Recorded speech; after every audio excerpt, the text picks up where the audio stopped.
መፍጠን ይሻላል። አንድ ነገር ይታየኛል። የሚመጣ ትውልድ አለ፣ የፈጠነ ትውልድ የእግዚአብሔርን ቃል ከኛ በበለጠ ሊያገለግል እየመጣ ያለ ትውልድ አለ። ስለዚህ መፍጠን ይሻላል። ወዳጆቼ ፍጠኑ፣ አገልጋዮች ፍጠኑ፣ ዘማሪዎች ፍጠኑ፣ የእግዚአብሔርን ወንጌል በመናገር ፍጠኑ። መዳን ሌላ ነገር ስንናገር ጊዜ አይለፈብን። በሌላ ነገር ስንባላ፣ በሌላ ነገር ስንታረክ፣ አንዳችን ከአንዳችን ጋር ስንጣላ ጊዜ አይለፍብን። በነገራችን ላይ ጌታ መርቆ የላከውን ሰው ማንም አይረግመው። ጌታ መንገዱን ያቀናለትን ሰው ማንም ምንም አያደርገውም። ሕያው ጌታ ምስክሬ ነው። አንድ ነገር ልንገራችሁ፣ በላባና በያዕቆብ መካከል ያለውን ነገር ታውቃላችሁ። ምናልባት ለሁለቱም እግዚአብሔር አለ። ይኸውልህ በዚያ በላባ ቤት ያዕቆብ ሲያገለግል ለላባም እግዚአብሔር ነበረ። እግዚአብሔር ባይባርከው፣ እግዚአብሔር ባይኖረው ኖሮ የእግዚአብሔር ሰው በቤቱ ሆኖ አያገለግለውም ነበር። ዘመኑን ሙሉ ያዕቆብ በላባ ቤት አያገለግልም ነበር። አንድ እውነት ልንገራችሁ ግን ያዕቆብ በቃኝ አለ። እዚህ ጋር በቃኝ አለ። አገልግያለሁ፣ በቃኝ አለ። በኢየሱስ ክርስቶስ ስም አሁን በረከቴን የራሴን ነው መነጥቀው። አሁን በረከቴ የራሴ ነው አለ።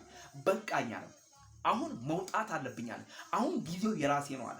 አሁን የማገልገል ዘመኔ ነው። አሁን የመውጣት ዘመኔ ነው። አሁን እግዚአብሔርን የማግኘት ዘመኔ ነው። አሁን የእስራኤልን ቅዱስ ያህዌን ኤልሻዳዩን ራሴ የምጠራበት ዘመን፣ እኔ የምገለጥበት ዘመን ነው። በቃኝ አለ። የ7 ቀን መንገድ ያህል ዋጋ ከፍሎ ይላል። አንተ በኢየሱስ ሰው ክፋትን ሊያደርግ እንደዚህ ይወጣል? ዋጋ ከፍሎ እኮ ነው ላባ በኢየሱስ ክርስቶስ ተከታትሎ ደረሰበት። ሲደርስበት እግዚአብሔርም ደረሰ። በክፉ ነገር እንዳትገናኘው አደራ። አይደለም አልለመነውም እግዚአብሔር፣ እባክህ እንዳትገናኘው ተጠንቀቅ አለ። ተጠንቀቅ የሚሏቸው ሰዎች አሉ። ተጠንቀቅ ብሎ እግዚአብሔር የሚያስጠነቅቃቸው ሰዎች አሉ። ትውልድ እየተነሳ ነው። ትውልድ የአጋንንትን መንግስት ሊገለብጥ የተነሳ ነው። ትውልድ የሳጥናኤልን ጉልበት ሊያወድም የተነሳ ነው።